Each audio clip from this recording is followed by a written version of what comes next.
Yes sir. बेटा कौन सा टॉपिक पढ़ रहे हैं आज हमें? क्रिया। क्रिया। चलो रीड करके दिखाओ क्रिया कैसे क्या होती है। क्रिया का अर्थ होता है होना या करना। क्रिया की परिभाषा जिन शब्दों से किसी कार्य के करने या होने का बोध हो उसे क्रिया कहते हैं। धातु किसे कहते हैं? क्रिया का मूल रूप धातु कहलाता है। क्रिया के भेद। कर्म के आधार पर क्रिया के दो भेद होते हैं, सकर्मक और अकर्मक। ये पढ़ो। सकर्मक क्रिया जिन क्रिया शब्दों से कार्य का फल कर्म पर पड़ता है उसे सकर्मक क्रिया कहते हैं। एक कर्मक क्रिया जिस क्रिया का एक ही कर्म हो, जैसे पारस फिल्म देख रहा है। पारस फिल्म देख रहा है। रचना के आधार पर क्रिया के भेद पढ़ के दिखाना एक बार। रचना के आधार पर क्रिया के 5 भेद होते हैं। सामान्य क्रिया, संयुक्त क्रिया, नाम धातु क्रिया, प्रेरणार्थक क्रिया, पूर्णकालिक क्रिया। Okay sir. अब क्या आपको याद भी है? Yes sir. चलो सुनाओ मुझे आप। बताओ क्रिया किसे कहते हैं?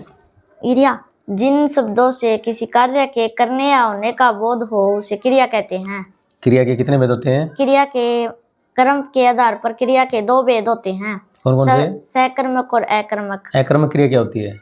अकर्मक सर जिन क्रिया शब्दों से किसी कार्य का फल सीधे कर्ता पर पड़ता है उसे अकर्मक क्रिया कहते हैं। मतलब अकर्मक क्रिया में कर्म होता है या नहीं होता? अकर्मक क्रिया में सर नहीं होता। और सकर्मक क्रिया में होता है सर। होता है। धातु किसे कहते हैं? धातु क्रिया का मूल रूप धातु कहलाता है।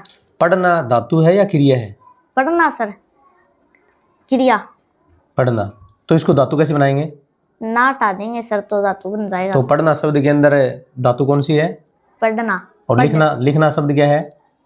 लिखना सर क्रिया।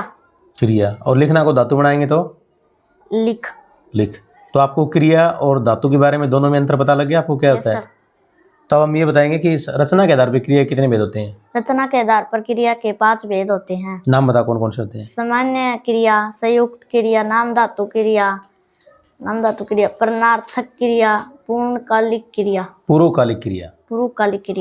तो पूर्वकालिक क्रिया क्या होता है? जहाँ पे कर्ता क्या होता है? कर्ता। जहाँ पे 2 काम होंगे, एक काम पहले होगा एक बाद में होगा। जैसे वह खाकर सो गया, वह दूध पीकर सो गया। और परिणार्थक क्रिया क्या होती है? परिणार्थक क्रिया वो होती है जहाँ पे कर्ता स्वयं कार्य न करके दूसरे से काम करवाता है। जैसे माली बच्चों से पौधों में पानी डलवाता है। माली बच्चों से पौधों में पानी डलवाता है। ओके।